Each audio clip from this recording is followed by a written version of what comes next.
Comedy. Come on. I'd like to make a motion to come out of non-public session. One year it didn't happen. Okay, we have a motion and a second to come out of non-public. All in favor? Aye. Any opposed? All right, we're now on. And I'd like to make a motion to seal the minutes indefinitely. Second. Okay, we have a motion to seal the minutes in a second. All in favor? Aye. Any opposed? Okay, motion carries unanimously. All right. Well, good. Good evening. Welcome to the Derry Town Council meeting for Tuesday, October 21st, 2025. Our first order of business, we'd like to swear in our new town councilor.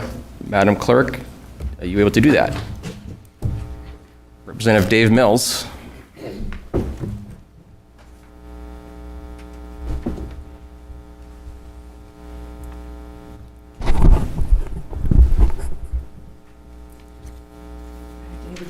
I, David Mills, Do solemnly and sincerely do solemnly and sincerely swear and affirm swear and affirm that I will bear faith that I will bear faith and true allegiance and true allegiance to the United States of America to the United States of America and the state of New Hampshire, and the state of New Hampshire, and I will support the Constitution thereof. and I will support the Constitution thereof. So help me God. So help me God. I, David Mills, I, David Mills, do solemnly and sincerely do solemnly and sincerely swear and affirm that I will faithfully and impartially discharge and perform all the duties incumbent upon me as town councilor at large for a term to expire March 10th, 2026, March 10th, 2026, according to the best of my abilities, according to the best of my abilities, agreeably to the rules and regulations agreeably to the rules and regulations of this Constitution of this Constitution and the laws of the state of New Hampshire. and the laws of the state of New Hampshire. So help me God. So help me God.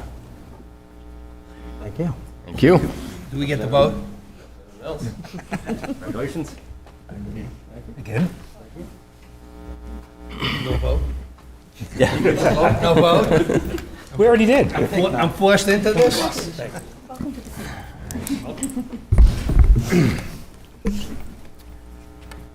All right.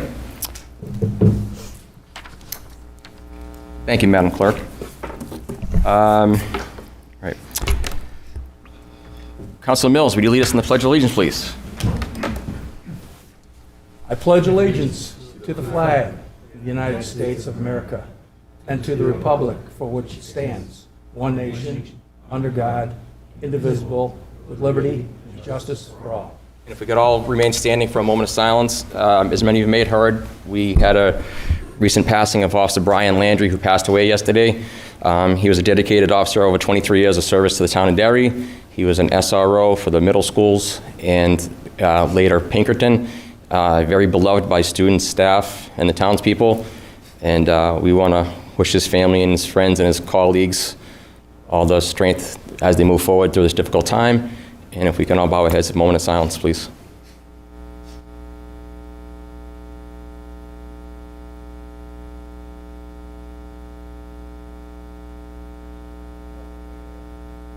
Thank you.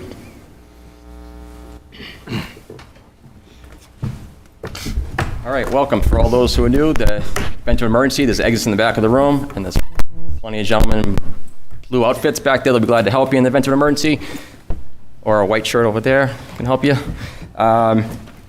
We'll do a roll call. Councilor Mills. Here.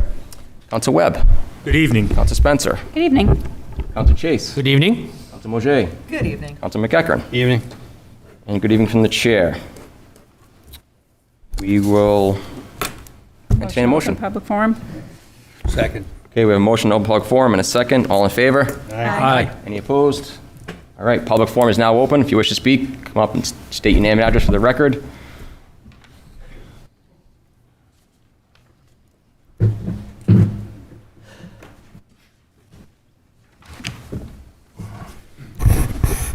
Steve Trefethen. I'm a homeowner in Derry. I've been in business for 30 years on Broadway as a real estate. I have a real estate company. I do a lot of commercial real estate, and I'm also a builder. I want to talk a little bit about the planning board and what they approved that will be coming to you. They approved that last Wednesday. They want to change the GC lots that are along Folsom Road, the north side. There's 10 of them with only 3 owners. They want to change it to an I-2 zone, and that zone will, they're getting rid of the I-4 zone, and that zone will uncouple that area. For the record, Mr. Chase was probably 100% for the change. Thought the people involved in the Gateway Committee, mostly residents across the street, and also the planning and some stuff like that. But anyway, he thought that was a good idea, but he did say that they had until 2028. And I bring that up because a lot of times when things get to the council, it seems to be we need to rush it, but I think you need to take your time on this one. That's my opinion. Mr. Granisi, prior to leaving and as sitting on a town council, thought that we shouldn't change that zone, thought we should leave it alone. Mr. Ralph Valentine, another commercial realtor, thought we should leave it alone and let them bring us more uses, and we could pick from a little better uses. At the last planning board meeting, even though everybody voted for that, I want you to know that 2 of the members were more for leaving it as a commercial zone, and 1 member was for leaving the general commercial uses in it, and maybe changing the zoning and adding a few things they wanted. They will tell you that the I-2 zone has nice uses like, now that they're adding in aeroponics, artistic craftsmen, commercial kitchens, distribution and fulfillment centers, farmers market.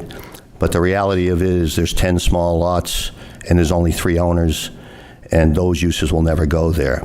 What they did do, and I want you to know, and I'll be here speaking at the public meetings anyway, but what they did do by bringing in the I-2 zone, they also brought in uses like, which weren't there, in a GC zone, building materials storage yard. This would be coming right off the exit. This is what you could end up with.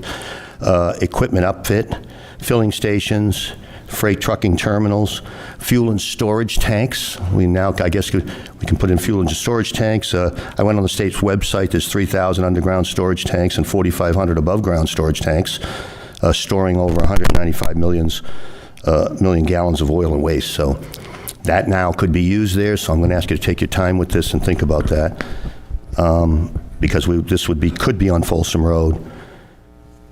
I don't believe that's what we want to see. Now, I brought some pictures to the planning board last time. Mr. Chase hasn't been here. When I display these is what we'd like to do, if we can get the land to do it. We're trying to work on it. And those are the other uses that we might have there that may even pay more money and be a little bit easier to put in. I just like to see it stay looking along the plans that Stenson has for the office use and that I had for something like that. That's all. So I'm just asking the council to go a little bit slow when that comes to you and coming for a quick vote. That's all. Thank you. Thank you. Anybody else from the public wish to speak? And while Owen checks online. Seeing no one rising Seeing none online. rise at this time, Mr. Chair. No one rising internally. I'm going to make a motion to close the public hearing. Second that. Okay, we have a motion and a second to close the public hearing. All in favor? Aye. Any opposed? All right, public forum is now closed. Consent agenda, item 25-100, approve non-public minutes from October 7, 2025. Those minutes are sealed. And consent agenda item 25-101, approve minutes from October 7, 2025. So moved. Second. Okay, we have a motion and a second to accept the consent agenda. All in favor? Aye. Aye. Any opposed? Okay, passed unanimously. Moving right along. Chair's report. So with the vacancy that was recently filled from Councilor Granesi's spot, we now have Councilor Mills. For those who recall, Councilor Granesi was the pro tem, so we're looking for nominations for a pro tem and also a third signatory. Motion to have Aaron be pro tem. Second that. Okay, we have a motion and a second for Councilor Spencer. Is there any other motions on that? Councilor Mills. Yes. Councilor Webb. Yes. Councilor Spencer. Have to, no, yes. She can vote no. Yeah, I'll vote no for you, don't worry. She's still got to lose. Councilor Chase. Yes. Councilor Mojay. Yes. Councilor McEachran. Yes. And the chair votes yes. Doesn't make any difference, she's there. All right. Congratulations, Councilor Spencer. Third signatory, do we have any motions for that? like to make a motion for Counselor Webb to be the third signatory. Sure, second. Okay, we have a motion and a second for Counselor Webb for the third signatory. On the motion, Counselor Mills. Yes. Counselor Webb. Yes. Counselor Spencer. Yes. Counselor Chase. Yes. Counselor Mouget. Yes. Counselor McEachern. I did second it, so I guess I should vote yes. And the chair votes yes. Motion carries 7-0. Congratulations, Counselor Webb. Don't forget to ask for a pen. Also, that leaves a vacancy on the Legislative Committee. Counselor Grassi was on that, so that leaves one counselor. Is there anyone chomping at the bit to get on that committee? Oh, I'd have fun with that one. Sure. You want it? If nobody else wants it. Anyone else? You guys? I will nominate Councilor McEachern. All right. Second. Okay, we have a motion and a second for that. Counselor Mills. Yes. Counselor Webb. Yes. Counselor Spencer. Yes. Counselor Chase. Yes. Counselor Mouget. Yes. Counselor McEachern. Sure. Chair votes yes. Congratulations, Counselor McEachern. All right. Mr. Fowler.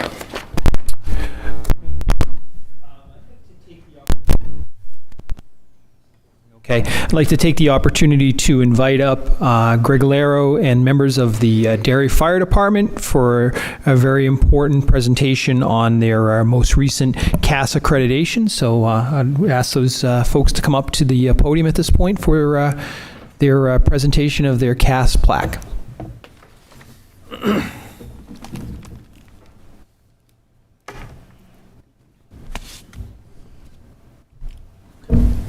Good evening, councilors. Thank you for having us here tonight. Thank you, Mike, for the introduction.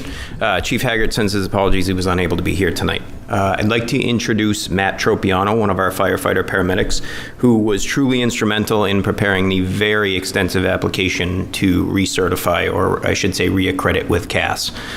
So with that said, Matt has a brief narrative he'd like to offer to you folks to give a little bit of an explanation of what CAS is. And then we'd like to take an opportunity to get some photos with the council and our members with the plaque that we received from them.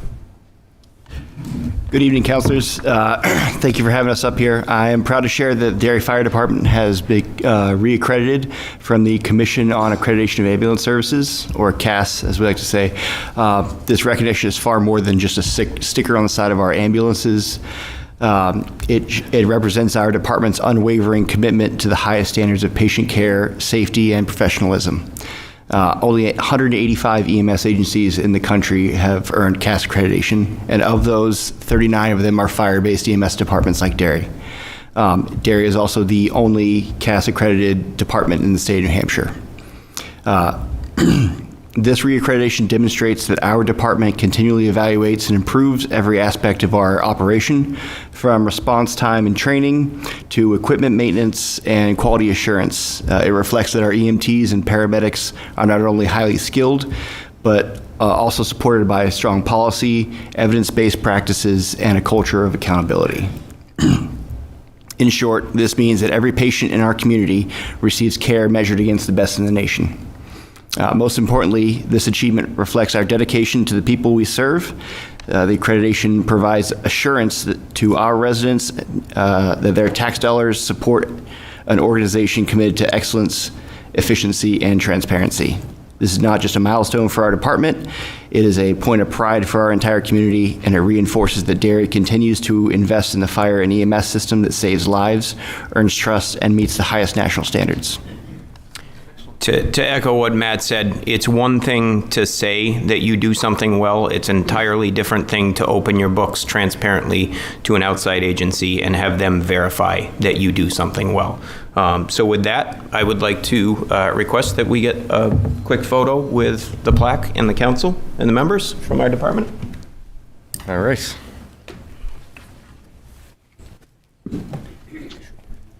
I don't know. We'll leave it to Owen. What do you think, Owen?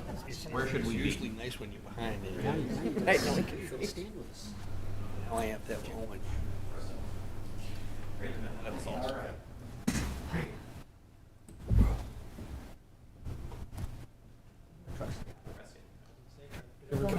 Come on up, Michael.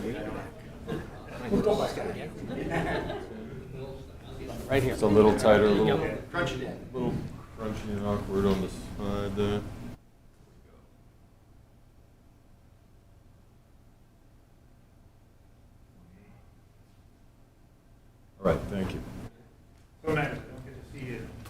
You did well.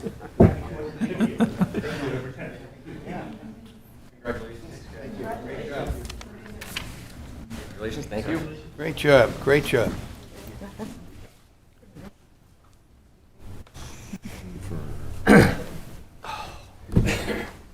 Could you please?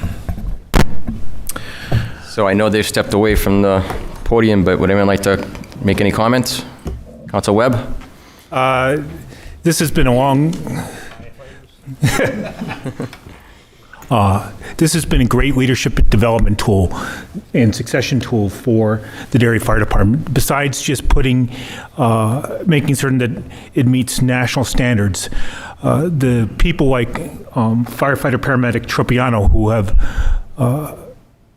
coordinated this program for the department, have all moved up into leadership roles within the department during their career. So this has been a great tool for really successful leadership development and succession management, besides all that he just talked about. And I know that he left the room, but since I'm now on public record, I'd also want to congratulate Matt Tropiano, a former Marine, on the 250th of the U.S. Marine Corps, November 10th. Else? All right. Yeah, and just to echo that, that's a great accomplishment. He said that's the only one in the state, right? So strong work, well done, kudos. Mr. Fowler, drag at you. All right, and I have some project updates that I'd like to share real briefly here tonight. Fire station, we're really coming down to the end of the line here with our contractors. Just we've had a number of town staff on site to go through some of the HVAC system. We've got surveillance cameras up and running, access control, a bunch of key building components.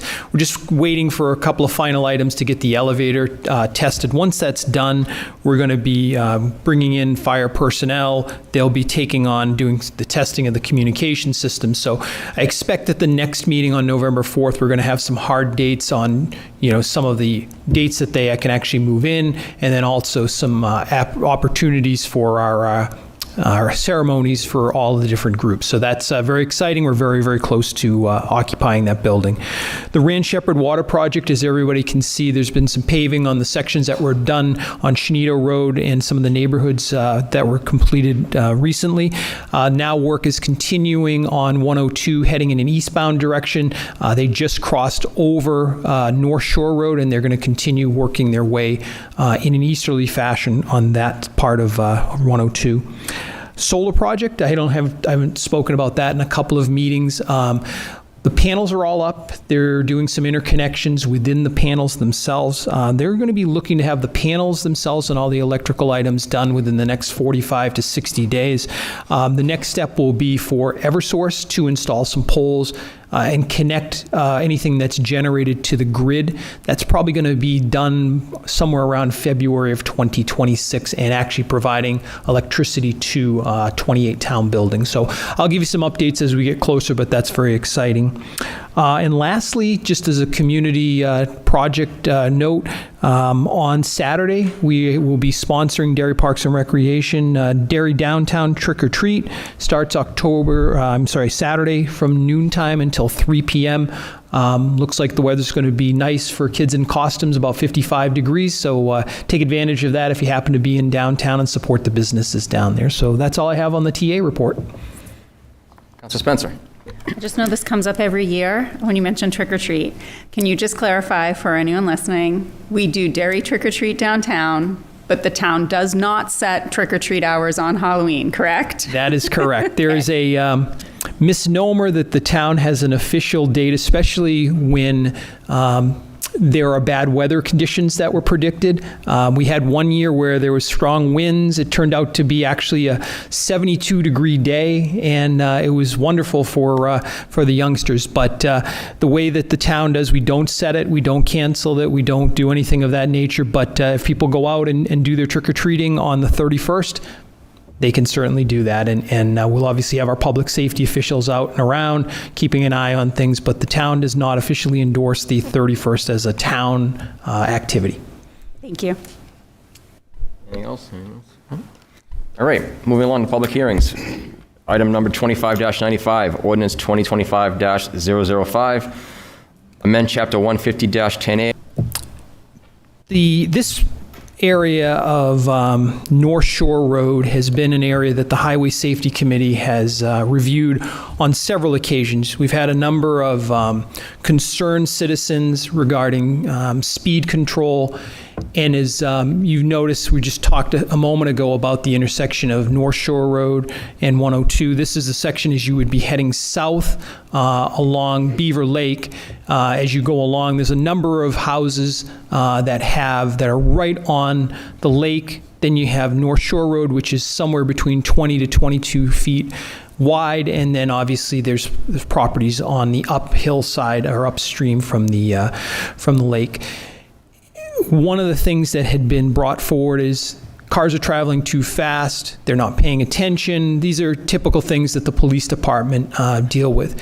So as we typically do in this role, the Highway Safety Committee will bring Department of Public Works personnel into it to conduct a speed study. So if you've seen the strips that we put down, back in 2018, we saw some figures where the 85th percentile was around 35 miles an hour. The posted speed limit is 30 miles an hour. So, there were some concerns that were brought forward. Initially, some of the countermeasures that were being contemplated were put speed bumps in, look at any way to bring in more enforcement, also looking at other ways, maybe with putting some striping on the road in terms of lines, center lines, and things of that nature. So a lot of different things were considered.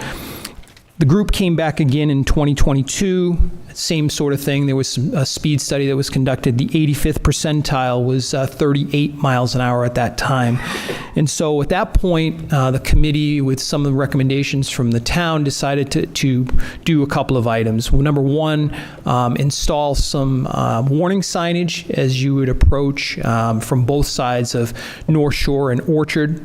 There's a bend that's in that area that's somewhat sensitive, but the whole idea would be to slow traffic down for a good stretch of road along that section.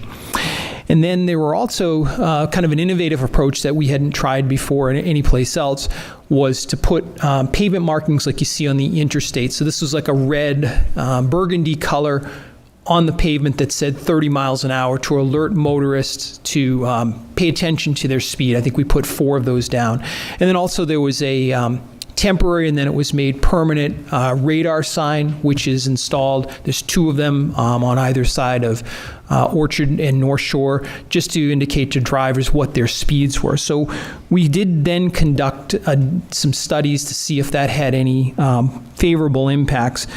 And when we came back in 2025, the speeds did come down. 31 miles an hour was the 85th percentile southbound, but then we were also able to discern that northbound, we still saw the 85th percentile at 35 miles an hour. So the group of residents again came back, wanted to look at some other countermeasures.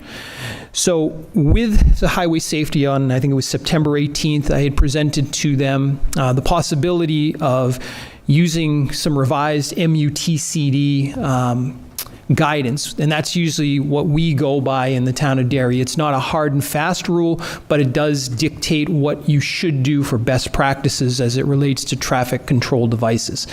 And one of the recommendations that was put out was to put a 3-way stop at Orchard Drive and both directions for North Shore Road. So we looked at the data, we talked through the information that had been put forward, and obviously we listened to some of the residents too out there about some of their concerns, because there are a lot of people. That neighborhood has changed in the last probably 5 to 10 years in terms of it being more and more people are living there year-round as opposed to maybe a seasonal opportunity.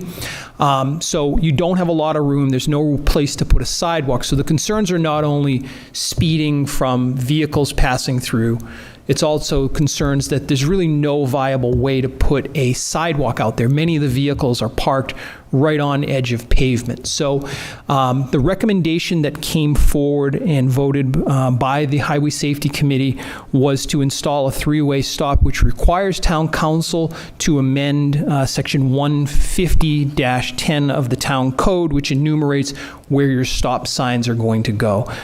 So this would be an item that, if it was endorsed, it would go in place in 30 days. Obviously, we'd have to look and see about timing as far as weather concerns. And then the fiscal impact is $350 to put in the stop signs. And then obviously, if there was a recommendation possibly to put in a flashing sign that's LED powered, solar powered, that would be also an enhancement to alert the motorists that this is a new sign, new stop signs that had not been there in the past. So with that, I wanted to open the public hearing, and then certainly can answer any questions that the town council may have.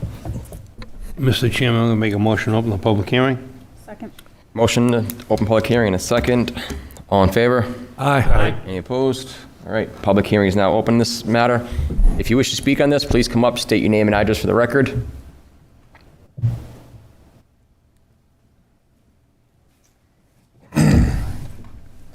Good evening. My name is James Orden. I live at 26 North Shore Road here in Derry. Tonight I'm speaking as a proponent for this three-way stop sign proposal at the intersection of North Shore Road and Orchard Drive. Over the years, I've appreciated the efforts taken by this council to make our community safer. That includes road markers and signage to warn drivers of a 30-mile-per-hour speed limit in a thickly settled area, as well as active speed limit signs to provide drivers with their real-time speed. Unfortunately, these efforts to make our neighborhoods safer have not been realized. Distracted drivers, disregard for previously mentioned safety measures, and almost daily instances which continue to endanger pedestrians have left many of us in the community frustrated and looking to this council for help. On a personal level, my wife, who walks our daughter in a stroller, has nearly been hit numerous times around this blind corner where North Shore Road intersects Orchard Drive. I have also nearly been struck by oncoming vehicles while walking my dog because cars can simply not see around this blind corner. I now carry my cell phone when I walk or run because I'm preparing to call 911 in case I am struck by a vehicle or I have to document somebody's license plate for a hit and run. The lack of a shoulder, the width of North Shore Road, and the large number of children in the neighborhood have made this corner increasingly more dangerous for drivers and pedestrians alike. Of note, this intersection is also an active school bus stop, further adding to the increased danger to neighborhood children. My fellow neighbors and I believe that the implementation of a three-way stop sign at the intersection of North Shore Road and Orchard Drive will not only improve driver and pedestrian safety, but will likely save someone's life. There have been far too many close calls at this intersection to ignore, and I don't think anyone in this room wants to read a story about someone being hurt or possibly killed because we failed to take reasonable action tonight. In closing, I want to thank you for considering this proposal and allowing me to speak this evening. I believe that I speak for all those who live in and around North Shore Road and Orchard Drive, especially the over 50 community members who we had sign a petition in support of this measure in 2022. And I have a copy of that petition with me as well. Thank you all for your time tonight, and I would ask that the town council vote in favor of this measure. Thank you all. Thank you. Anybody else wish to speak? Please come up, state your name and address for the record.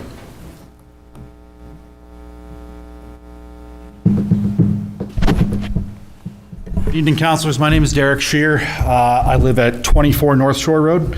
I have been a part of this since the original committee in 2018. I want to thank Mr. Fowler for helping us to identify potential resolutions to the speeding issue, but tonight we're here to talk about the stop sign. First and foremost, I can say that in my experience coming around that turn, the visibility is very limited, especially if you're coming from 102 going up the hill toward Beaver Lake Ave. You'll notice when you come around that turn that especially when there's foliage and not in the wintertime, you are not able to see around that bend whatsoever. The other thing that comes up is coming the other direction is that cars will overcompensate to try to come around that bend, leading to very, very close calls and oncoming collisions that are seen almost daily. As James mentioned, we do have a school bus stop there that all the kids from the area walk to. It is very difficult for pedestrians to get out of the way given how narrow the road is in that particular stretch. Mr. Fowler did make a visit to us when we had one of our Highway Safety Committee meetings back in, I want to say 2021, where he personally got to experience what we're talking about. One of our neighbors on the corner of Orchard Drive was actually struck while snowblowing his driveway at this particular intersection. I do not believe he's here tonight, but he usually is with us on the committee meetings. I just want to thank the town for the ability to be here and for potentially helping us to rectify this issue. And I thank you very much for your time. Thank you.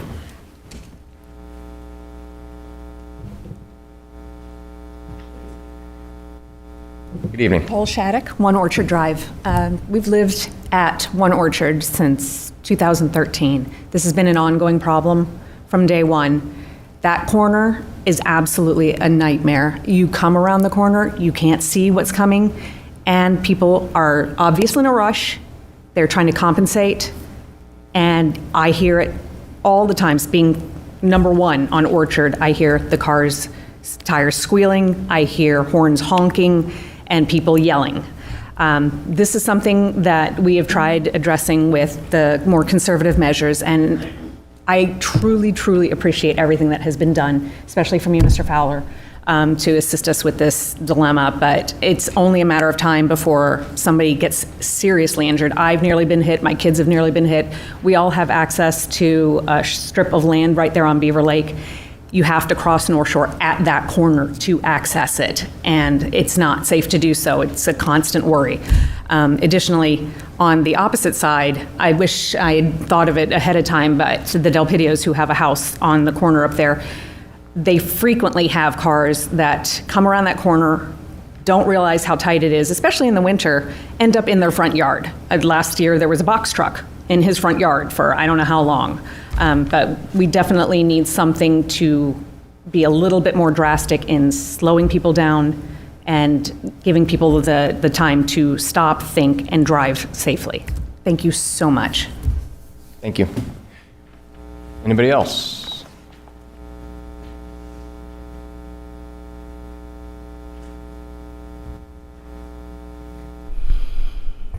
Good evening. I'm Rob Tangway. My wife and I, Crystal, own 32 North Shore Road.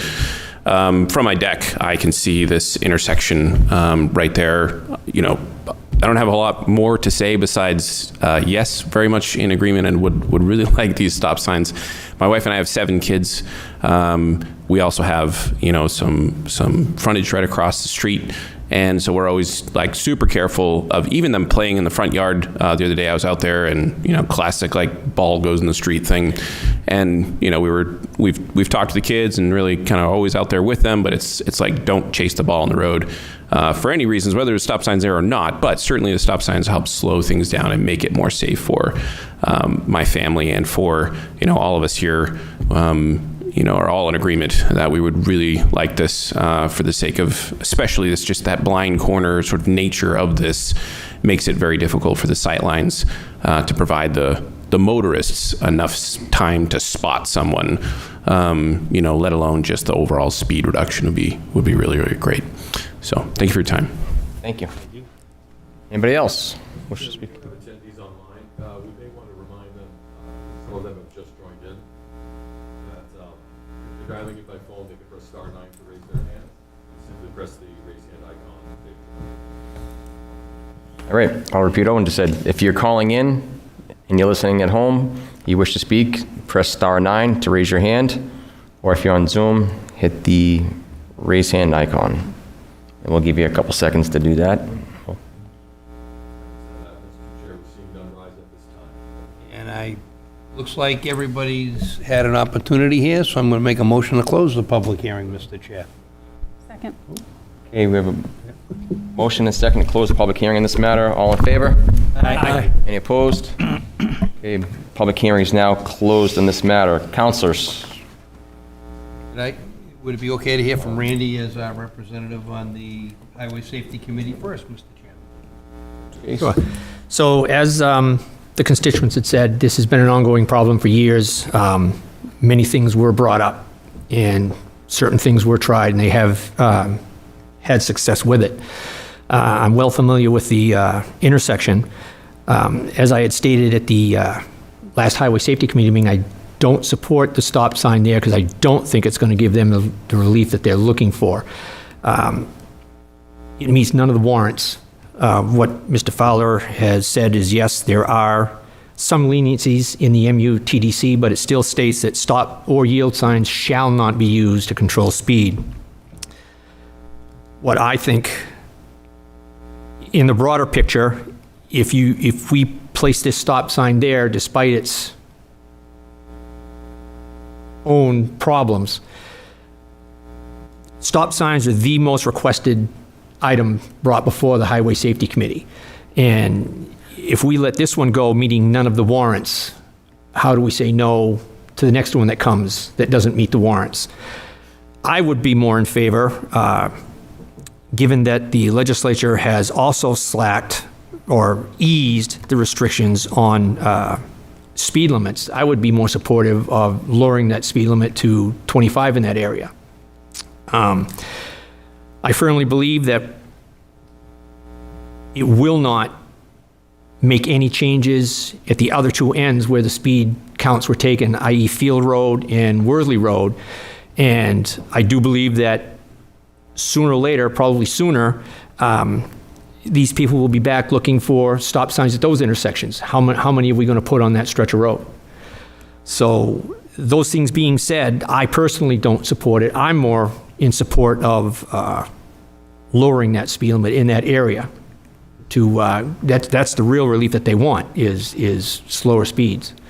And then that would give enforcement much more, because if you look at the data, the 85th percentile is between 31 and 35.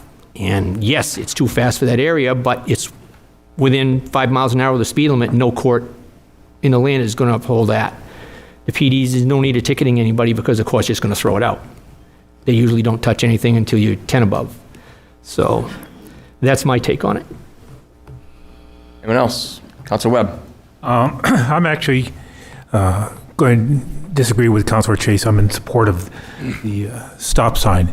And it's for a couple reasons. I understand the concerns with the MUTCD and requests for other stop signs, but I look at the traffic counts of 1,400 to 1,600 vehicles a day. And I am frequently one of those 1,400 to 1,600 vehicles a day. And it's not local. It's not people that are local to that area. It is people using it as a shortcut. I see that shortcut as exit 4A is developed and you continue on down the extension to Chino Road, that shortcut will become more popular. And it's a unique street. For those who aren't familiar with it, you also have a lot of docks, and I'll call them dock decks, that are on Beaver Lake Ave that are used by people that routinely cross that street. And the street is very narrow, was not designed for the traffic or even the speeds that I think we're seeing on it now. Whether a stop sign will, I understand this concerns you shouldn't have stop signs to control speed, but I think the characteristics of that road are unique. And I think it is worth the effort to see if it will work. And again, I think it's because of my biggest concern is the traffic counts and the future traffic counts. So I'm going to support this measure. Councilor Spencer. I just have a couple of questions. I want to be clear, the MUTCD, the warrants with the shalls and the things, those are best practice guidance, not, it's not really shall, right? There's no binding. Okay, I just want to make sure on that. And did the safety committee talk about lowering the speed limit to 20? Was that part of the discussion, or was it just to put?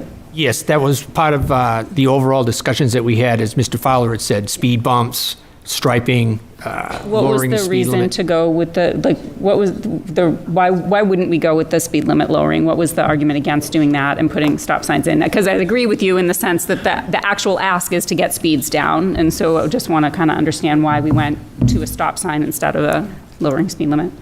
Because the state statutes made it cumbersome to drop below their set speed limits, which is 35 in rural areas, 30 in urban areas, and then your school zones can only be 10 below the posted speed limit in that area. That has, since the legislature has eased up on that, which gives the town governing body the power to lower it seasonally when they see fit. So seasonally, you're saying? So we could- Seasonally, we as of could right now, lower but in the summer, it can but be in the winter we lowered couldn't. with the same engineering study that is supposed to be for the stop sign, which a formal engineering study wasn't done. This is just what Public Works and the residents in that area have communicated to the Highway Safety Committee and the town in general for that. So it can be lowered seasonally without a study. To drop it down to 25 permanently, you need a study similar to the one that's needed to put in the stop sign. And then it could still be lowered down to 25, it is allowed. Okay. Yes. Councilor Mills, do you have anything? Or Just that, I'm not ready to speak on it yet, but I would like to speak on it, but please go ahead. Councilor Webb. Just a concern on the speed limit. I would also support changing the speed limit to 25 in conjunction with the stop signs. But my concern with just doing the speed limit is the fact, as you point out, enforcement. No court is going to enforce something until you're 10 over. So that means they're going to be doing 36 miles an hour on that road before they get a ticket. And I don't think that road is safe above 30. Councilor Mills. Yes, sir. I'm also a state representative, and I chair Public Works, and I'm very familiar with the seasonal reduction for speed limits. However, what I'm not familiar with, I don't remember, is if we can set the seasons or not. We could I'd have to go back and look at the statute saying, is it a regular 6-month season type thing? Is it a 3-month? Or could we actually do 11 months and 3 weeks? To lower it at that point in time. And I also agree that the and I could never say it right, the MUTCD actually has done studies, and it shows that stop signs don't necessarily ever lower speeds, and they're not to be used to lower speeds. However, this situation is so unique traveling up and down that road that even though I normally wouldn't support this, I would support it, putting a stop sign there if we can try and also implement the lower speed limit. Thank you. Anyone else? Councilor McGuckin, you have anything to say? No, I'm leaning to where Dave and Randy and Jack. I think I should do this. Yeah, I mean, it should. I'm familiar with the area because it's one of the areas I go to a lot. And with the advent of 4A coming out at the end of Shenito, I also agree with Jack. It's probably going to be used a lot more. We really do need to slow people down, and it's probably a multi-prong approach. If we could just make sure we ensure proximity to the microphone, Mr. Chair, so we Okay, can, yeah. can make sure that people at home can hear. No problem. So I think I'm leaning to supporting this, but also looking at lowering the speeds, as long as Representative Mills can check that with this committee and see what we can do there. I think it really needs to be a two-prong approach because, people are still going to go fast. And, it's a combo deal to me. Councilor Majid, do you have anything? I agree. Okay. So I'll chime in my 2 cents. So I agree with what Councilor Chase had said, and the other councils as well, but this is a unique situation, and I know that the town has tried other methods and means. I personally, at face value, I would normally say no, but given all the stuff that's brought to us, I think that I would support it, but I would still like to have us look at that, lowering the speed limit there. I drive that road also on a regular basis, and I understand how congested it gets, and the activity and the volume of people that potentially could walk or do walk on there.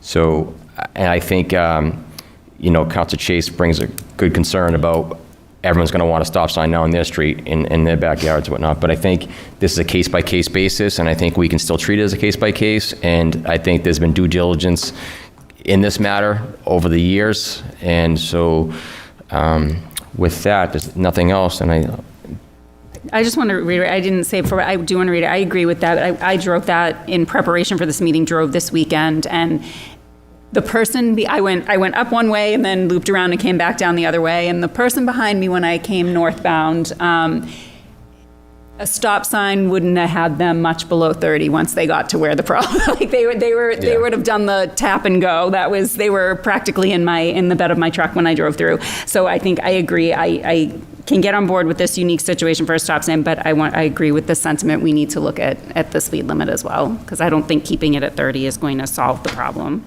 Right, and I like I said, normally I would, it seems like a very odd place to have a stop sign. So I think we'd have to have proper signage and pre-warnings, hey, stop sign ahead, and do that very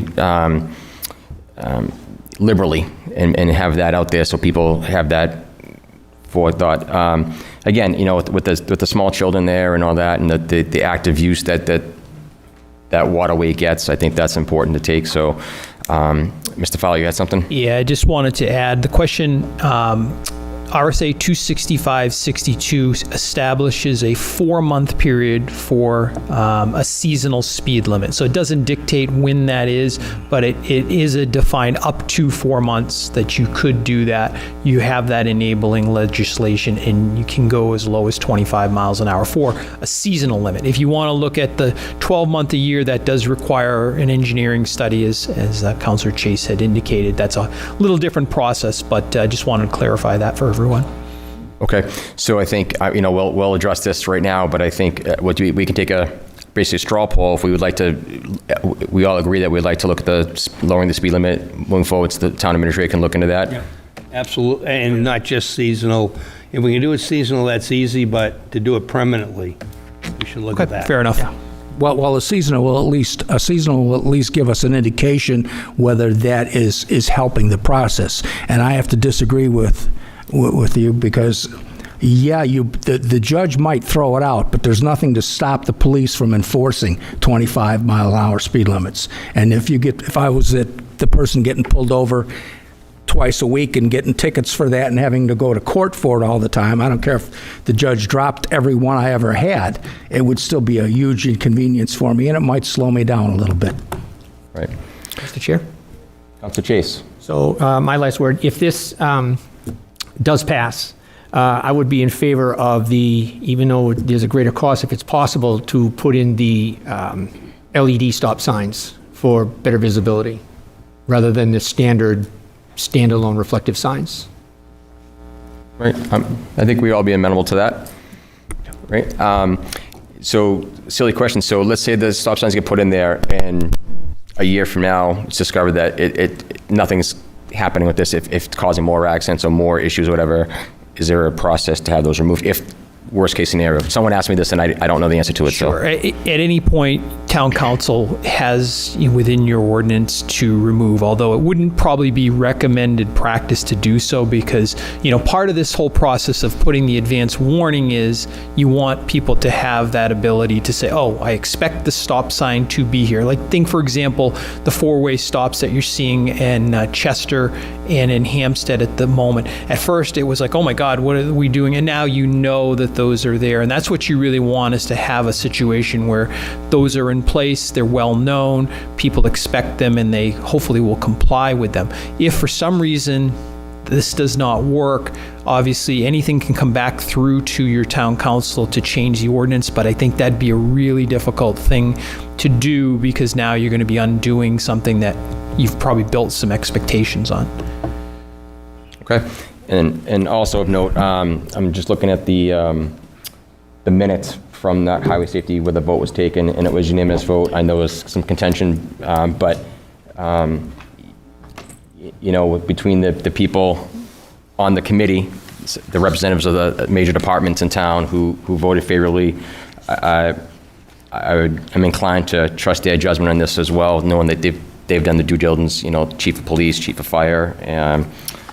Mr. Havens over there. So I think, having said that, so we'll move to the question if somebody wants to. Sure. Mr. Chair, I move that we approve ordinance number 2025-005, amend Chapter 150 of the General Code Traffic Regulations, Whereas Section 5.1 of the Town Charter designates the Town Council as the governing and legislative body of the town, and pursuant to Section 6.1, the council shall legislate by ordinance, and whereas the Town Council is responsible for adopting and amending town ordinances, and whereas the Highway Safety Traffic Committee has reviewed and recommended that stop signs be approved, and whereas public safety will be enhanced through this action, now therefore be it resolved in council that the town's traffic ordinance, Section 150-10A, stop intersections, is hereby amended to add the following: North Shore Road at Orchard Drive northbound, North Shore Road at Orchard Drive southbound, Orchard Drive at North Shore Road. This resolution shall take effect 30 days after its passage. Second. Okay, we have a motion by Council Becker and a second by Council McEachran. On the motion, Council Mills. Yes. Council Webb. Yes. Council Spencer. Yes. Council Chase. I'm still going to say no. I feel that it's going to give the citizens a false sense of security. Okay. Council Mojay. Yes. Council McEachran. Yes. And the chair votes yes. Motion carries 6-1. All right. Moving on to 25-96, Resolution 2025-052, authorize the town to apply, receive, and expend a grant from the New Hampshire Department of Environmental Services for lead and copper water service assessments. Mr. Carrier, DPW Director. Good evening. Good evening. We are here this evening to request the council authorize us to apply for, accept, and expend a grant from the Department of Environmental Services, Drinking Water and Groundwater Bureau, in the amount of $19,000. The purpose of the grant is to further our efforts in complying with the revisions that were made to the lead and copper rule by the EPA back in 2021. The focus of those revisions is for all municipal water systems to identify the material of the individual service lines for each of our customers. Those service lines are actually in two components. They're the town's portion of the water line, and then there's the customer's side, which is from the curb stop into the building. The town many years ago had gone through the effort of replacing all of the older galvanized service lines that were connected to the mains via a lead fitting. However, a lot of the service lines from the curb valves in the street to the building have not been replaced. So in compliance with that, we need to identify where those galvanized services are. So the effort was begun last year through a grant from the state. $60,000 grant allowed us to identify somewhere around 60 to 70% of the water services. We sent out a notice in compliance with the rule to the customers, letting them know what their materials are and what they're recommended to do. This grant is going to allow us to further that effort and to also digitize some of the historic records. We've actually identified, we're about 80% right now through some more records research. So we, again, this year and every year thereafter, we have to continue notifying the residents of the updated inventory. So this grant will allow us, through our consulting engineers, Underwood, to complete that work, as well as reformatting all of the data so that it fits with the Department of Environmental Services database. So those efforts, we're estimating that cost about $19,000. This is a 100% matching grant through the state, and we recommend that the council allow us to apply and accept and expend those funds. We have a motion. Open the public hearing. Second. We have a motion and a second, open public hearing. All in favor? Aye. Any opposed? Public hearing is now open in this matter. If you wish to speak, please come up, state your name and address for the record. Owen will look online. Mr. Chair, seeing none rise at this time. Seeing none arise internally, I'll make a motion to close the public hearing, Mr. Chair. Second. Okay, we have a motion to close the public hearing in a second. All in favor? Aye. Any opposed? Okay, public hearing is now closed in this matter. Councilors. This is a pretty straightforward, with Tom stepping back into his previous role, it looks like, for the next 3 hearings.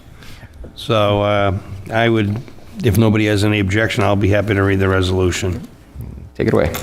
Okay, Resolution 2025-052, to apply for and accept grant funding related to lead service line inventory sampling and replacement, whereas Section 915 of the Town Charter authorizes the Town Council to apply for, accept, and expend funds available from the state, and whereas the town council seeks to promote safe drinking water through receipt of the grant, and whereas grant funding from the New Hampshire Department of Environmental Services is available to further advance this project, now therefore be it resolved in council that the town administrator is hereby authorized to sign a grant application in agreement with NHDES in the amount of $19,000 from the New Hampshire Department of Environmental Services for inventory planning and infrastructure improvements in Derry associated with the project. Resolution shall take effect immediately upon passage, October 21st, 2025. Second. Motion by Councilor McGuckin, second by Councilor Spencer. On the motion, Councilor Mills. Yes. Councilor Webb. Yes. Councilor Spencer. Yes. Councilor Chase. Yes. Councilor Mojay. Yes. Councilor McGuckin. Yes. And the chair votes yes. Motion carries 7-0. Item 25-97, Resolution 2025-053, authorize the acquisition of 2 easements associated with the Southern New Hampshire Regional Water Project. First public hearing, Mr. Carey will be presenting, and before we do that, I'll take the motion now. So moved to open the public hearing. Second. Okay, we have a motion to open the public hearing in a second. All in favor? Aye. Any opposed? Take it away, Mr. Carrier. Councilors, we're here to request that the council authorize the town administrator to acquire and execute deeds necessary to construct improvements associated with the second phase of the Southern New Hampshire Regional Water Project. As councilors remember, the first phase of that project, which was put online in 2021, brings 1 million gallons of water supply from Manchester Waterworks through Derry to Southern New Hampshire communities in Wyndham, Salem, Plastow, Atkinson, and Hampstead. And the necessity of that project is to address water supply and water quality issues throughout those communities. The second phase of the project is to increase that water supply from the 1 million to 3 million gallons a day. The town has been securing funds through New Hampshire DES under the System Interconnection Agreement that was approved by the council. Derry is tasked with facilitating these improvements, but all of the costs associated with the work is not to be paid for by the town of Derry ratepayers. So the second phase of the project has 3 different components. It's a second interconnection with Manchester Waterworks to Derry.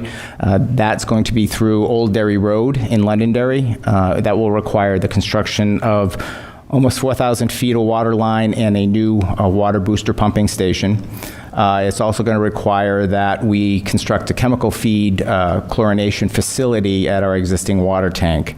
To complete those 2 projects, we need 2 easements, the first of which is just under 4,000 square feet of a easement along an existing water line easement to our water tank, which will allow us to install an electrical conduit from Route 28 bypass across private property to the water tank.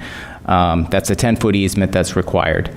We have negotiated a purchase and sales agreement with the homeowner for that property, and once we get that signed back, we'll be ready to move forward with the deed execution.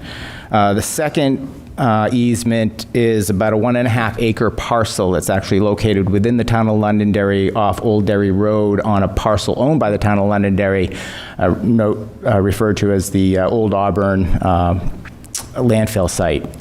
It's an EPA hazardous waste site. The area where we're looking to site the pump station is an uncontaminated portion. We do have approval from EPA to construct the new pump station in that location. We have gone to the Londonderry Town Council. They've authorized their town administrator to negotiate with the town and to execute an easement with us on their behalf. We've gone to the Londonderry Planning Board for a review process, and we've received their comments, and we'll incorporate those into the easement agreement as well. With that, I will open it up to any questions. Okay. Anyone at home or in the public wish to come up and speak on this matter? Mr. Chairman, seeing no one arise at home Mr. Chair, seeing none rise online. and no one arising here, I'll make a motion to close the public hearing. Second. Okay, we have a motion to close public hearing. All in favor? Aye. Any opposed? All right, public hearing is now closed on this matter. Councilors. Councilor Spencer. I just had a quick question. You mentioned that the compensation for the easements will be paid from ARPA grant funds. When is the expiration date? Like we have to spend, isn't there a certain date we have to spend those funds by? It will be October of 2026. So these 3 projects are on a very expedited time frame. Yes. Okay, thank you. I knew it was coming. Yeah. I wasn't sure when. The end is near. Councilor Chase.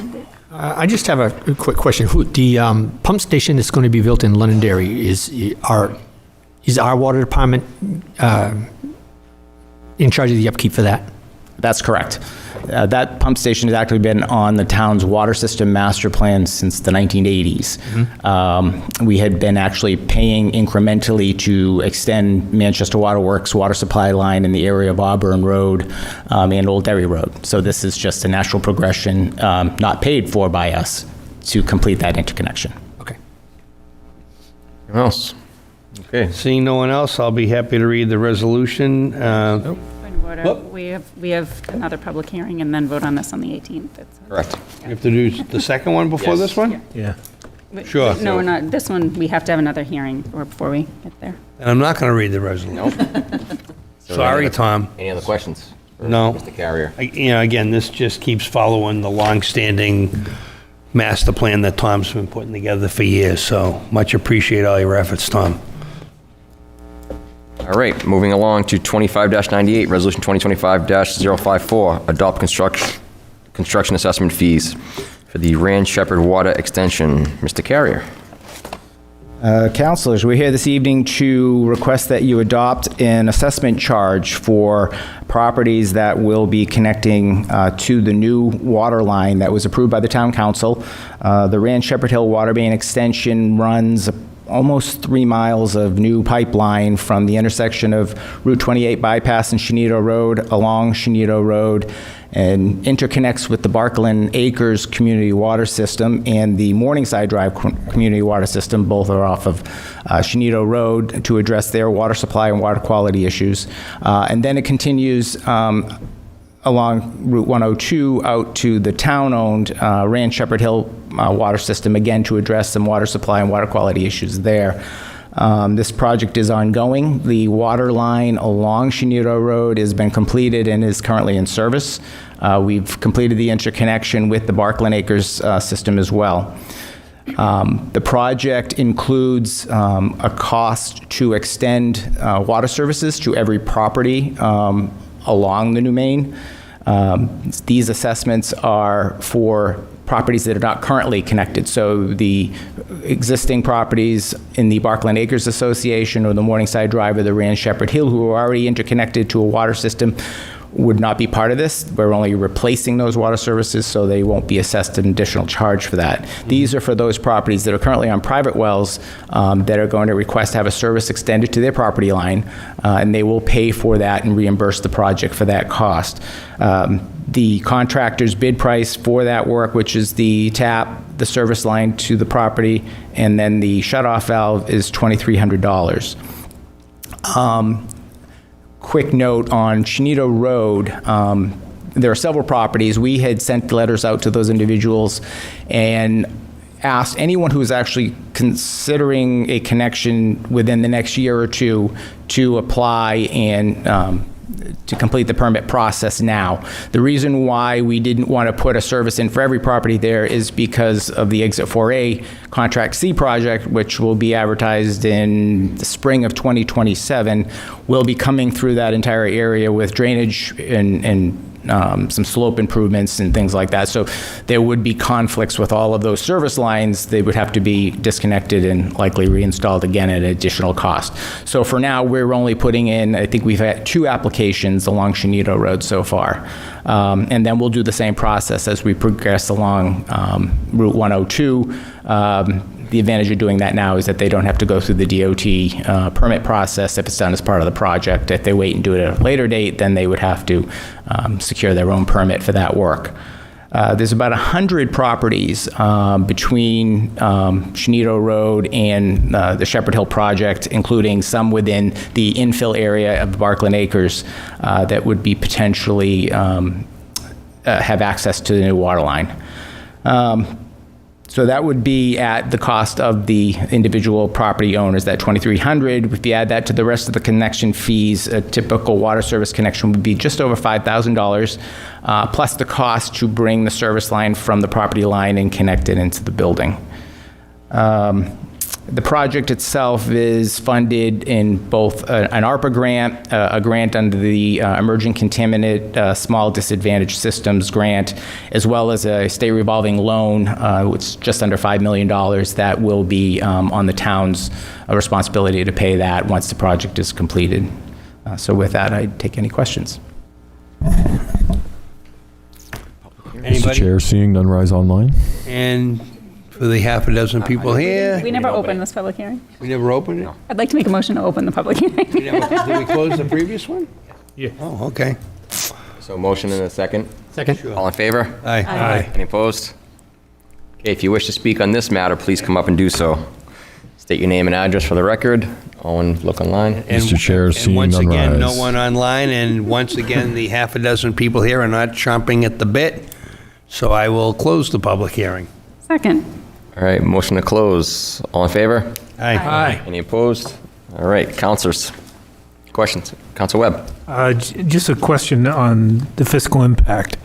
So let's say if I was a homeowner on Shenito Road, so it would be $2,300 for the 3/4 inch pipe from the water line to my property line. Correct. And then the other out-of-pocket expense would be from wherever in my house, from the water service to that connection, correct? That's correct. So if I was a property owner, I would expect more than $2,300 then. Correct. Correct. And just looking at the list, there were a couple, I wouldn't say they were pure residential, but maybe higher use properties. Would they get a greater than 3/4 inch line, and would there be a different fee for that? So what we've tried to do is identify on some of the larger parcels, when we cited a hydrant connection, for example, we'd bring the 6-inch lateral across the road, which then gives us the opportunity to, if there's a large demand, a large construction project that develops, to remove the hydrant and put in a larger than 3/4 inch or 2-inch line, or even larger if necessary. Some of the other properties that have multiple frontage, there are multiple service connections with the potential of subdividing that property in the future. So we try to take all of that into account when we determine where to leave a service connection. But again, along Route 102, it's really going to be a function of which property owners are going to want it now. And one of the reasons why we're here now is so that we can provide that information to the abutters as we go by their properties, so that we know where to leave the services and what to leave for a service. So they may want a 1-inch service or something larger than that, and we would work that out with them, with the contractor, and obtain pricing to do that. Right. And this is optional for those people. That's correct. Thank you. Anyone else? Onward and upward. Resolution 25-25-054, to adopt construction assessment fees, Rand Shepherd Water Extension. Whereas the town council establishes, where the town charter establishes the town council has the authority to determine assessments for public infrastructure improvements. As such, it is empowered by Section 911 of the charter to adopt fees reflective of the capital cost recovery. Whereas the water department presented information to the council during the FY23 budget process, identifying the water division priorities to address standard water quality, substandard water quality, including Barkland Acres, Rand Shepherd Hill, Morningside Drive community water systems per resolution 2023-078. And whereas the New Hampshire Department of Environmental Services recently made available grants, low interest loans, and principal forgiveness to assist with these projects. And whereas the project is funded in large part by the ratepayers, the project is funded by a $1.22 million ARPA grant, $1,704,250 ECSDC grant, and $4,888,000 SRF loan with up to 30% principal forgiveness. Now therefore be resolved in council that resolved by the town council acting in their capacity as water commissioners upon the completion of the construction of the Rand Shepherd Water Extension and issuance of notice of availability to each abutting property. Assessments will be made against each property listed in Appendix A. which is served by said water main as follows: $2,300 per residential property, resolution to be adopted by 2/3 majority of the entire council as required by the charter and shall take effect immediately upon passage. Second. Mr. Chairman, before we vote, we have to meet, I believe, as the water commissioners. We have not gone into, we're still a sitting council. We have to make a motion to sit as the water commissioners to vote on this. That's correct. So I'm going to make the first motion that the town council now begin to sit as water commissioners. Second. I thought we had to close being a town council first. So, for the record, so we haven't done that historically in the past because it falls. It is law. It's law. Yeah. Okay. So if it has not been done, it was done back in the 1990s and the 2000s. Okay. So I'm making make a the motion. motion that we do not sit as councils, we sit as water commissioners. Second that. If I may, Councilor McEachern is correct. And then at some subsequent point, we had got a legal opinion from Attorney Keith's office that as long as you reference that you are acting as the water commissioners, Okay. it's not necessary to recess and reconvene between council and water commissioners. So as you make the motion, the town council acting as water commissioners is sufficient to do that. Okay. If you would like to withdraw. I will withdraw my second. Given that Brenda has stated that, then I will make the resolution as read as the town council acting as water commissioners. Thank you for clarification. Again. Yes. Thank you for the clarification, because that's how we've always done it in the past, so. Okay, so who's going to read it? I don't agree with that, but I'll live by it. All right, so, no, so acting as water commissioners. Acting as water I commissioners. seconded. You seconded it? Yeah. Okay, so Counselor Mills, Yes. Counselor Webb, Yes. Counselor Spencer, Yes. Counselor Chase. Yes. Counselor Mojay, Yes. Counselor McEachern. Chair votes yes, carries 7-0. Mr. Chair, just a question, and maybe he knows the answer. Does this also pertain to when we're sitting as the cemetery board? Yes. Yes, it Same would. thing? Water and sewer. As trustees. I will politely disagree with Brenda, and for purposes of clarity, I think it's important that we do that, but I understand where the law is coming. I understand what the lawyer's saying, but for purposes of clarity, we should officially sit as the Water and Sewer Commission, my opinion. Owen, Yes. you got something? Oh, I was just referencing the microphone. If we could just Again? maintain proximity to the microphone, the folks at You're home. normally loud enough, Jim, but I know, usually I don't need the damn microphone. All right. All right. No other questions, Tom? Okay. We are moving on to new business. He's still in the hot seat. New business 25-103, resolution 2025-056, authorized the town to apply, receive, and expend a grant from the New Hampshire Department of Environmental Services for milfoil treatment. Mr. Carrier.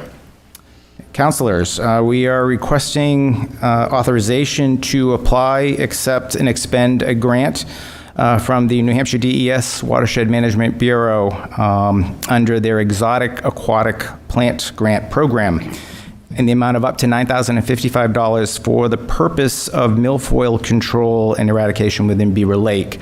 This is an ongoing program partnered between the town of Derry, DES, and the Beaver Lake Improvement Association. Each year, there's a significant amount of effort by both New Hampshire DES in surveillance as well as the Beaver Lake Improvement Association to inspect Beaver Lake and the meadows for milfoil. Milfoil being a very invasive species that, if left unchecked, can really do harm to the ecosystem. So each year, the Beaver Lake Improvement Association pledges up to $3,000. The grant from New Hampshire DES, and that's based on the estimate of the quote that we got last year for the milfoil treatment of the lake, is a 50%, so the town would have to come up with matching funds. So the $9,055 matching funds would be $3,000 from the Beaver Lake, and then the town budgets $6,000 towards this work as well. The upside is that in last year, we didn't have to do any, or I'm sorry, this year, we didn't actually have to do any milfoil treatment. The surveillance by DES, as well as corroborated by the Beaver Lake Improvement Association, is that we didn't really have any issues with the milfoil this year. However, we do want to continue with the program, so surveillance will continue, inspections will continue. We will move forward with applying through the permit process, and in the event, so these inspections, I think, are typically done in the spring. Treatments are usually in late May, early June, if necessary, so we want to move the process forward, and therefore requesting that the council authorize us to apply for this grant. Questions? Motion on the public hearing. There is none. Oh, none? New business. Oh, This is new all business. us. All us. Any questions? Pretty straightforward. All right. Somebody want to read the motion? Resolution 2025-056 to authorize the town to apply for, receive, and expend a grant from the New Hampshire Department of Environmental Services for milfoil treatment. Whereas Section 5.1 of the Town Charter designates the Town Council as the governing and legislative body of the town, whereas Section 9.15 of the Town Charter authorizes the Town Council to accept grant funding, and whereas milfoil is an invasive aquatic weed which has been introduced in Beaver Lake, and whereas left untreated, milfoil will continue to grow, damaging the lake, potentially negatively impacting property values, and whereas it is in the best interest of the Beaver Lake Improvement Association and the town to eradicate milfoil from Beaver Lake. Now, therefore, be resolved in council that the town administrator is hereby authorized to apply for, accept, expend up to $9,055 in grant funds from the Department of Environmental Services and to execute all necessary documents to provide for milfoil treatment on Beaver Lake. Resolution shall take effect immediately upon passage 10/21/25. Second. Okay, we have a motion and a second. On the motion, Councilor Mills. Yes. Councilor Webb. Yes. Councilor Spencer. Yes. Councilor Chase. Yes. Councilor Mojay. Yes. Councilor McEachern. Yes. And chair votes yes. Motion carries 7-0. 25-104, Resolution 2025-057, authorize the town to receive and expend a grant from the Beaver Lake Improvement Association for milfoil treatment. Ms. Kara. I'm sorry, yeah, in association with the vote the council just took, we do have Mr. Anthony of the Beaver Lake Improvement Association has confirmed that they do contribute up to $3,000 towards this program. The final number would obviously be calculated based on the actual treatment that we do in the upcoming season. We do request that the council authorize us to accept and expend the $3,000, up to $3,000 from the Beaver Lake Improvement Association for the purpose of the milfoil treatment. Okay. I can't imagine there'll be any questions, so I'll launch right into the resolution. Resolution 2025-057. Yes. Yes, it should be. Correction there, thank you. To authorize the town to receive and expend a grant from the Beaver Lake Improvement Association for milfoil treatment, where Section 5.1 of the Town Charter designates the Town Council as the governing and legislative body, and whereas Section 9.15 of the Town Charter authorizes the Town Council to accept grant funding, and whereas milfoil is an invasive aquatic weed which has been introduced into Beaver Lake, and whereas left untreated, milfoil will continue to grow, damage the lake, and potentially negatively impacting property values. And whereas it is in the best interest of the Beaver Lake Improvement Association and the town to eradicate milfoil from Beaver Lake. Now, therefore, be it resolved in council that the town administrator is hereby authorized to accept and expend up to $3,000 from the Beaver Lake Improvement to provide for the milfoil treatment of Beaver Lake. Resolution shall take effect immediately upon passage October 21st, 2025. Second. Motion and a second. On the motion, Councilor Mills. Yes. Councilor Webb. Yes. Councilor Spencer. Yes. Councilor Chase. Yes. Councilor Mojay. Yes. Councilor McEachern. Yes. Chair votes yes. Motion carries 7-0. Thank you, Tom. Thank you, Councilor. Good evening. Don't forget to punch out on your way out. You had enough overtime here tonight, Tom. Moving along to item 25-105, Resolution 2025-058, approve funds from the Alexander Eastman Foundation. Chief Laro.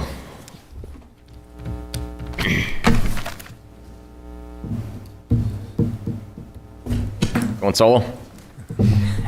Good evening again, councilors. Welcome back. So as members of the council may remember, in 2023, we established what has become highly successful AD loaner program. And through the Alexander Eastman Foundation, we received a grant to purchase 2 AEDs at that time. We've been approached again by the Alexander Eastman Foundation to provide us with another grant for $4,000 for the purchase of a minimum of 2 more AEDs. If you're not familiar with the program, what we do is we allow sports teams, community groups within the town to sign out our AEDs, have them at their events when they're having something, and then return them. There's no cost to it. So what it does is it truly ensures we have a more safe community and upholds the heart-safe goals of the AHA. So the request tonight is to authorize the town administrator to accept the $4,000 grant from the Alexander Eastman Foundation. Okay, any questions? No, I'd like to make the resolution, though. It looks like a short one, and I figured I'd give you a break if I took a little short one. I do have a question, though. This is an additional couple. Does it put us at a number you're comfortable with, or do we need like more? So where are we overall? We would be comfortable with 2 more. We believe that we may be able to source more than 2. We may be able to get 3 additional units for the $4,000 with a little bit of fancy financial maneuvering with the vendor. So at a minimum, we'll look for 2 out of it, but we're optimistic that we can get 3. Yeah. And that puts us at a good number town-wide? It puts us in an adequate number for what we've seen for requests for usage. Okay. If that should spike, we will likely reapproach in the future to gain more units. Okay, just curious. Thank you. Mr. Council Chair. Webb. Oh, hold on, Council Webb. What would be an ideal number of AEDs in this community? At this time, I'd like to invite Captain Ed King up to the podium. Here comes the support. Absolutely. So Captain King is... Council McEachern was trying to get at. If you're not familiar, Captain King is our EMS coordinator and director for the department, has served with the department for 23 plus years now, and is very in tune to the data and whatnot associated. I was hired with him, so So good evening, councilors. Nice to see you all. Yeah, so it's been a super popular program. Just some quick background on it. Like currently, right now, I have of the 3 AEDs that we currently have available for loaners, 2 of them are out. Wow. One of them is with the Derry Diamonds, which they were almost knocking on my door as soon as we posted that online about asking for requests for that. And I had I'm going to give kudos to our dispatcher Pelletier in the back. He's helped me work some numbers on the Derry Diamonds, just to give you an idea of the impact of this one AED to the Derry Diamonds for their entire season. So if you look at it for the number of teams that they have, which is roughly in the high 20s with the number of practices and games, and then if you assume that each of those events, there's probably 50 spectators there for those different practices and games, over the course of their entire season, that could impact almost 35,000 people. Of people coming to see those games and having that AED protect them. Okay, that's pretty darn amazing. Other groups that have taken advantage of this, is the Derry Greater Track Club. They've you might be familiar, you might have heard of the Couch to 5K program. Those people just starting to get out and running, and they approached us on that as well. And very happily, we went through the process and got them that loaner. So at this current point in time, I typically have about 2 out at any given point in time. So the 2 right now is one to the Derry Diamonds. I have another one to an individual who had a cardiac event, and this was for peace of mind for the family to have it available to them. So I do have 1. So my goal is to double what we have and then continue to get that marketing out there. In addition to this, kind of to expound upon the question, we're just kind of supplementing what Derry already has in place. We're a heart-safe community. And so what that means is years ago, we've gone through this whole process of certifying that we have CPR classes that we provide to the community. We do those on a monthly basis free of charge. We also have AEDs out in the community. If you have if you're familiar with an app called Pulse Point, it's something monitored by the state. What they do is we spend a significant amount of time going around and tracking and putting into this app all the locations of the AEDs in Derry. And roughly, and this is off the top of my head, we're somewhere around 80 AEDs that are available to the public, both in public buildings as well as private businesses in town. So what we're looking to do is kind of help supplement that from everything from the sports teams to, athletic events to even, somebody's having their, 60th wedding anniversary, know that they have relatives coming that maybe have, cardiac conditions and want to borrow this for the weekend. That's kind of our goal. And so I do feel, the long way around of answering your question is I do feel another 2 to 3 would help us with where we are now, but that doesn't mean we can't continue to grow to have that available. I appreciate it. Thank you. Of course. Thank you. Anyone else? Councilor Chase. So what is the average time that one of these is out for loan? So that's a great question. It all depends. Like with the Derry Diamonds, we set it up ahead of time. It's for their entire season. They currently still have one out from the beginning of the spring. We have contact information. I can call up the individual who has it, and we've actually, he's come back to me one time during the season because it started beeping because his pads, the AED pads that we put on the patient for defibrillation were close to expiring. So he brought those back. I swapped them out. Off he went again. We expect that back by the end of the month. So for the seasons, we usually go for a long season. The individual that has it right now, we made an agreement for the first 2 months, and then he would come back and we would, revisit things. So it all depends. The sports teams, I would say on average 2 to 3 months, sometimes a little longer, and then the individuals can be as short as a couple of weeks, upwards of a month or two. Cool. If I can just add one more thing. One of the things that we're trying to balance is making sure that we have enough of these, but not having too many that they're not being used and they're expiring, because they do have a service life for the unit itself. Oh, okay. Yeah, typically the pads expire within about 2 years. They need to be replaced. That's roughly a $90 per expiration, and the batteries will usually go about 3 years, and that's probably about another $100, $120. Okay. And that's a cost we incur, and I just envelop that into my normal medical supplies. Cool. Thank you. Councilor Mills. Mr. Chair, I'd like to move resolution number 2025-058 to accept a donation from the Alexander Eastman Foundation for the AED Loaner Program.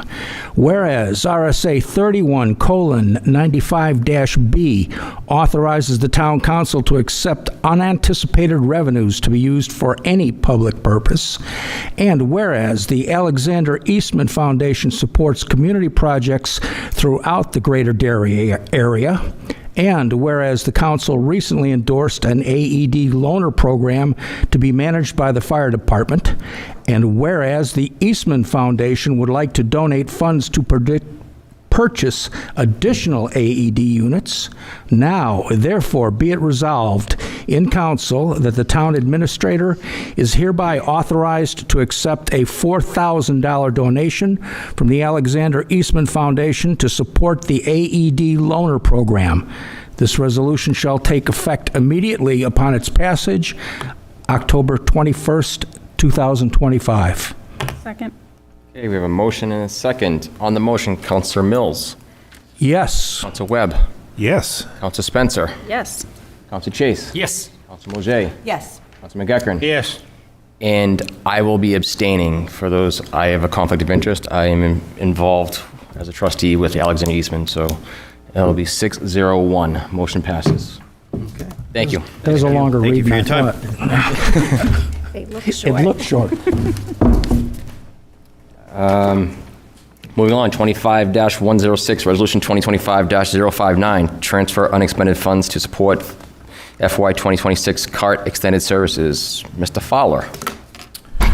Okay, good evening. I was here at the town council meeting 2 weeks ago during my town administrator report to discuss some of the pending funding issues that are coming forward in FY 27. But one of the items that I wanted to make sure we get on the agenda, because it had a time-certain situation, was to continue the funding of the extended hours. So I'll just briefly go through this PowerPoint just as an exercise. So CART provides on-demand services for a number of people within our region. Obviously, Derry is one of the 5 communities that it services. We have regular service hours, which have always been in place from 8 a.m. to 4:30 p.m. However, 2 years ago, there was a grant that had been discovered that had allowed an extended hour service to be put in place in a trial basis, which extended hours Monday through Friday till 7:30. And then there was a Saturday component for 5 hours. So both of those services have been in place for roughly 2 years now. We have a contract with MTA. The fiscal 26 budgeted amount for regular service is $48,800. And as I had mentioned, there is an expiration of the grant funds, and thus MTA has reached out and has indicated that the town would need to find another $18,857 to continue extended service through the end of this fiscal year. So that would be decision that would be due before their next meeting on the 27th. Go ahead. So I just wanted to go through the ridership. What you see here in the highlighted area is the ascension of the extended Derry service. At first, it didn't have much ridership. As we move forward towards the most recent months of April, May, and June, you're seeing trends of 2025, 75, 85, 123. So that has been a trend that has been upheld. I actually just received numbers for the what they call their Q1 of fiscal 26, but it's the third quarter of the calendar year.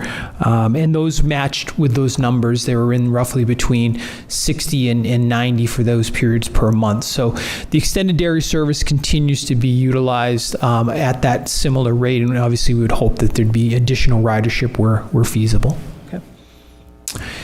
And again, I just wanted to remind everybody, looking at some of the trends that this program has come forward with. So this was an analysis that was provided by MTA relative to the first 8 months of this calendar year. I didn't update this for tonight's meeting, but basically it shows a distribution of Monday through Friday trips, and then Saturday is most heavily used with almost half of the trips on the extended service. I think this will be more important as we look to evaluate how we're going to fund this in the future past July 1, 2026. We may be looking at some alternate ways to say maybe we don't do certain days, maybe we have shorter hours. So there's a number of options that we can put on the table, but I just wanted to put this out here just to give a sense of what currently happens. Okay. All right, so looking at the economic issues, so regular service, $48,800. They have indicated that the full share cost is $123,767, but that's not being asked for at this point. So regular service continues without any alterations. They do have some reserves that they can tap. That will be a question we're going to have to look for in the FY27 budget. I'll be in front of the council before we reach that juncture to talk through some things. We have asked MTA, Bev Donovan has been in touch with them to provide a survey to really dig in as to the times, the locations, the destinations, and see if there's any other ways that we can better manage this service at a more reasonable cost. But that's more on the future horizon as opposed to what we're talking about this evening. And the last one, so just for action items, as I had mentioned, it was here last meeting to kind of just review this, initial questions. Tonight, I have an ordinance, I have a resolution in place that's a budget transfer from other funds within our FY26 budget. We're doing fine. I don't have any concerns that we'll be able to make that without any issues there. So that will keep that process going and help our most vulnerable residents within the community. We're going to continue with the ridership survey. We'll present that. And then back as we get into the winter 2026, I think it's appropriate for us to bring that information to the town council for review, and it sets the stage as we move forward on FY27. So again, tonight we're just talking about the budget transfer to make sure we keep the extended service going through June 30th, 2026. Questions? Comments? Council Webb. Just one question for the public. What does MTA stand for? Manchester Transit Authority. They're our contract partner. Thank you. Yeah, and we had obviously talked about this before, and I like to see that you're going to look at it for the next fiscal year, because that's quite a huge increase. So it's timely. I got no problem with the 18,000, but definitely need to look at alternatives moving forward.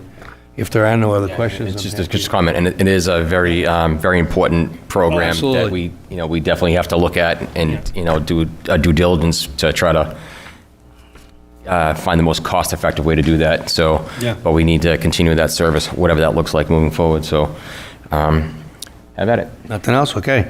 Resolution 2025-059, transfer of funds to support FY26 card extended service.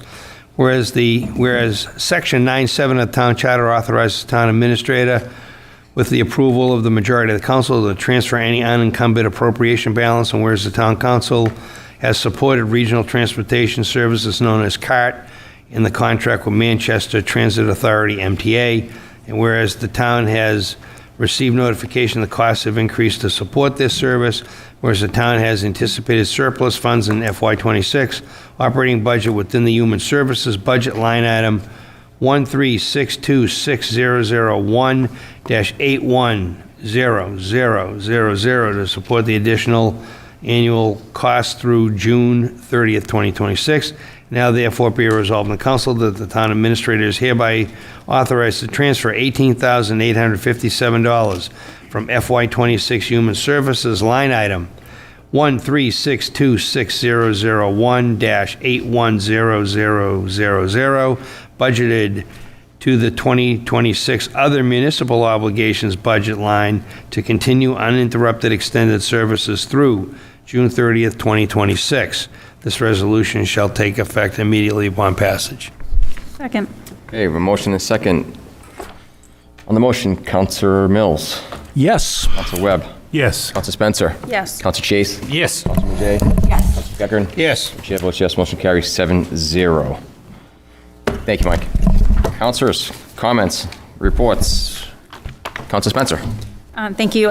First, I just wanted to say thank you to the Alexander Eastman Foundation for constant support in Derry, but these AEDs will definitely be a big help. And just wanted to give a really quick update because it was a really short meeting, but the Derry Public Library trustees met last night.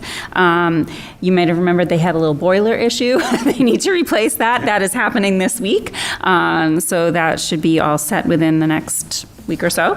And yeah, other than that, things are running smoothly there. So. I just have a question. I noticed in our upcoming meetings, election night, meeting, There is no We have election. nothing here locally, so. It's an off year. okay? I'm just pointing it out, that's all.